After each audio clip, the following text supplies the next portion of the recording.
José, c'est quoi la roupa velha? La roupa velha, c'est un des plats typiques et traditionnels du Noël portugais. Salut à tous et hola à todos. Aujourd'hui c'est jeudi et jeudi c'est la chronique de JC. Jesus Christ! Now, José Cruz. Au Portugal, le 25 décembre, donc le jour de Noël, le lendemain du réveillon de Noël que l'on appelle au Portugal à consoada, un des plats traditionnels, qui est une véritable institution, c'est la roupa velha. Et ça veut dire quoi? Littéralement, ça veut dire les vieux habits. Vous mangez des vieux habits, du textile? Mais José, si t'as des problèmes d'argent, faut me le dire. La roupa velha, c'est un plat qui est fait à base des restes du repas de bacalhau de la veille. D'où ce nom, roupa velha, les restes. Ok, c'est un peu le pain perdu du bacalhau. On prend donc tous les restes du plat de bacalhau de la veille au soir. Le bacalhau, les patates, les choux portugais, les œufs durs. On les coupe en petits morceaux. On les plonge dans une poêle avec de l'huile d'olive, des oignons découpés en petits morceaux et de l'ail. On remet le tout dans cette grande poêle en faisant bien attention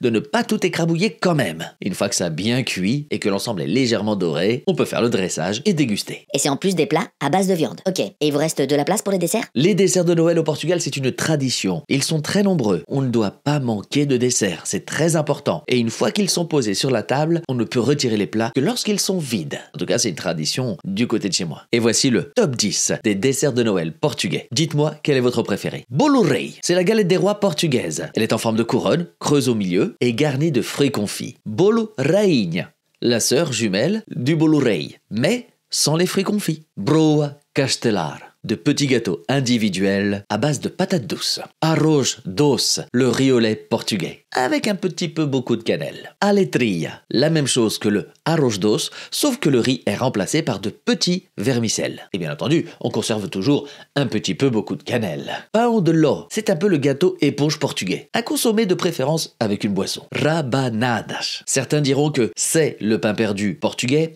mais c'est pas pareil. Filhos de abóbora, ce sont de petits beignets faits à base de potirons. Sonhos, ce sont de petits beignets faits sans potirons. Coscorões, des petits beignets rectangulaires, plats et creux.